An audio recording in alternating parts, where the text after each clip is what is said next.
Guitar account আছে সবার? যদি আমার ছিল অ্যাকাউন্ট ইনিশিয়াল না থেকে। থাকে গিয়ে হচ্ছে একটা অ্যাকাউন্ট করবেন। দুনিয়ায় এর থেকে আর ইজি কোনো কাজ নাই গিটের অ্যাকাউন্ট বানানোর মতো, ঠিক আছে? যে এখানে ক্লিক করবেন, জাস্ট এখানে এই যে গুগল দিয়ে আপনি সাইন আপ করে ফেলতে পারবেন, ঠিক আছে? আমার তো সাইন আপ করার জন্য লগ ইন হয়ে গেছে, ঠিক আছে? আর আপনারা এখান থেকে সাইন আপ করে ফেলতে পারবেন, কোনো কিছু লাগবে না। আর যদি মনে করেন এখান থেকে না করেন, মানে ডিরেক্ট গুগল থেকে না করেন, তাহলে হচ্ছে এই যে রেজিস্টার নাও, ফার্স্ট আপনার ফার্স্ট নেম দিবেন, ইউজার লাস্ট নেম দিবেন, ইউজার দিবেন, ইমেল দিবেন, পাসওয়ার্ড দিবেন, এটা ক্লিক করবেন, রেজিস্টার, ব্যাস আপনার গিট অ্যাকাউন্ট হয়ে গেছে, ঠিক আছে? মানে দুনিয়া ফেসবুকে সাইন আপ করার থেকে সহজ। ওকে, তো এবার আমি হচ্ছে গিটে মনে করেন অ্যাকাউন্ট আছে আপনার, লগ ইন করবেন, ঠিক আছে? লগ ইন করে আমি একটা প্রজেক্ট ক্রিয়েট করি, দেখেন নিউ প্রজেক্ট, ব্ল্যাঙ্ক প্রজেক্ট নিব, এটার নাম দেই হচ্ছে blog IT future batch, IT IT future batch হচ্ছে না আপনার 2 নম্বর ব্যাচ। ওকে, ক্রিয়েট প্রজেক্ট। এখানে আপনাকে ইনস্ট্রাকশন দিয়ে দিবে কি করতে হবে, বাট এই ইনস্ট্রাকশন কমপ্লিট ইনস্ট্রাকশন না, আমি দেখেন জাস্ট এইটা কপি করি, এইটুকু। এবার টার্মিনালে যাবেন, টার্মিনালে গিয়ে যদি আপনি গিটে অ্যাড করতে চান তখন, আর আদারওয়াইজ লাগবে না, এখানে বলতে হবে গিট ইনিট, এটা একটা প্রজেক্টে একবারই লাগে। কি বললো? গিট ইনিট। আচ্ছা, আমার এখানে গিট ইনস্টল করা নাই, গিটটা আমি ইনস্টল করে নেই, গিট ব্যাশ ইনস্টল দিলেই হবে।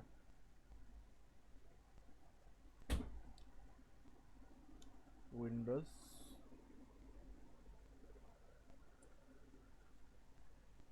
স্ট্যান্ডার্ড।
ইনস্টলে কিছুই নেই, নেক্সট নেক্সট দিয়ে যেভাবে ইনস্টল করেন ওইরকম কিছু না।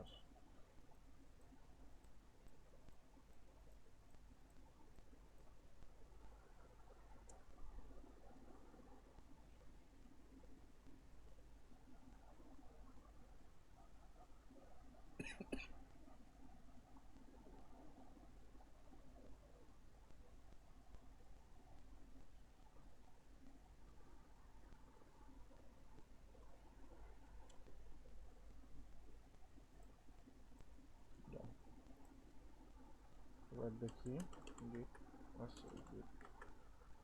আচ্ছা পায় নাই, রিস্টার্ট দিতে হবে মনে হয়, তো আমি রিস্টার্ট এখন দিব না। এখানে আপনাদের প্রজেক্ট করি, এখানে টার্মিনাল ওপেন করি,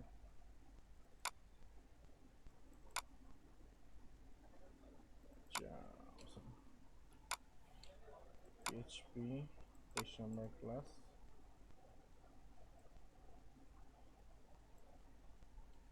এখানে পাইছি, হ্যাঁ এখানে পাইছি। ওকে, তো এখানে লিখবো হচ্ছে আমি ফার্স্ট টাইম গিট ইনিট, INIT, গিট ইনিট যখন লিখবো এখানে দেখবেন ডট গিট নামে একটা ফোল্ডার ক্রিয়েট হয়ে যাবে। আচ্ছা, এরপরে যেটা দরকার পড়বে, এই যে লিঙ্কটা, আমি এই লিঙ্কটা দিয়ে দেবো এখানে। ওকে, ওটা হচ্ছে git add git commit m বলে যে কোনো একটা কমেন্ট লেখেন, আমি বলছি ইনিশিয়াল কমিট। এখন এখানে আমাকে বলে দিতে হবে যে আমার ইউজার নেম কি আর পাসওয়ার্ড কি, এটা দিয়ে কপি পেস্ট। ইমেল হচ্ছে আমার 9886@gmail। এগুলো কিন্তু শুধু ফার্স্ট টাইমের জন্য, সেকেন্ড টাইমের এগুলো দরকার পড়বে না। সেকেন্ড টাইম থেকে হচ্ছে শুধু 3টা কমান্ড রান করলেই হবে। আচ্ছা, ইউজার নেম হচ্ছে 9886,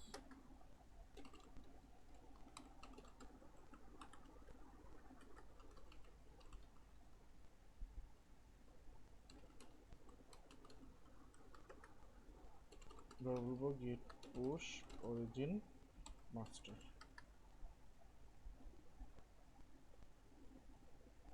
ইউজার নেম চাচ্ছে না পাসওয়ার্ড চাচ্ছে?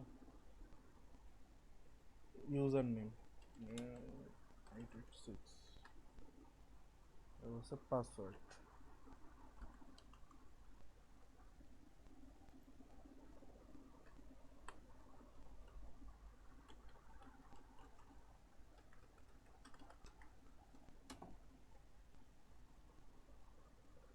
ব্যাস, কাজ শেষ। এখন এখানে রিলোড দেন, দেখেন আমাদের কোড সব চলে আসছে। এখানে আসে নাই, মেইনে আসে নাই, আসছে হচ্ছে মাস্টার ব্রাঞ্চে। এই যে মাস্টার, ঠিক আছে। আমরা আজকে যা যা কোড লিখছি, মনে করেন কন্ট্রোলারে যাই, এই যে ডাটাবেস ফাংশন, সব কোড এখানে পাবেন। তো আপনারা হচ্ছে গিটে অ্যাকাউন্ট করে আমাকে ইমেল অ্যাড্রেস দিলে আমি প্রজেক্টে অ্যাড করে দেবো আপনাদের সবাইকে। অ্যাড করে দিলে এরপরে স্যার আমার আপনি, কাছে গিটহাব আছে স্যার। গিটহাব না স্যার এটা? না গিট ল্যাব, গিটহাব মাইক্রোসফট নেওয়ার পর থেকে আমি আর গিটহাব ইউজ করি না, হচ্ছে গিট ল্যাব। আচ্ছা, এখন কথা হলো এখান থেকে আপনারা কোড কিভাবে নেবেন। কোড নেবেন হচ্ছে এই যে ক্লোন লেখা আছে, প্রজেক্টে ঢুকলেই এখানে ক্লোন লেখা থাকবে, জাস্ট এইটা কপি করবেন, ইউআরএলটা কপি করে আমি অন্য একটা জায়গায় দেখাই। কোথায় দেখাবো? আচ্ছা, এসটিডক্সের ভিতরে আমি এখানে দেখাই, মানে এখানে আমি টার্মিনালটা ওপেন করলাম, ওপেন করে আমি বলবো হচ্ছে গিট ক্লোন, তারপরে লিঙ্কটাকে পেস্ট করে দিব, কাজ শেষ। এই যে দেখেন চলে আসছে, বাট ব্ল্যাঙ্ক আছে, দেখছেন? ব্ল্যাঙ্ক কেন? কারণ হচ্ছে আমি ঠিক ব্রাঞ্চে নাই। তো সিডি বলি, দেখেন আমি আসছি হচ্ছে মেইন ব্রাঞ্চে, বাট আমি আপলোড দিচ্ছি কোথায়? মাস্টার ব্রাঞ্চে। ওই জন্য আমার ব্রাঞ্চ চেঞ্জ করতে হবে। আমি বলবো গিট চেক আউট মাস্টার। এই যে দেখেন সব কোড চলে আসছে, বুঝতে পারছেন? তো এইভাবে করে আপনারা হচ্ছে ডাউনলোড করে নিতে পারবেন কোড। এটার উপর স্যার ক্লাস করতে হবে স্যার।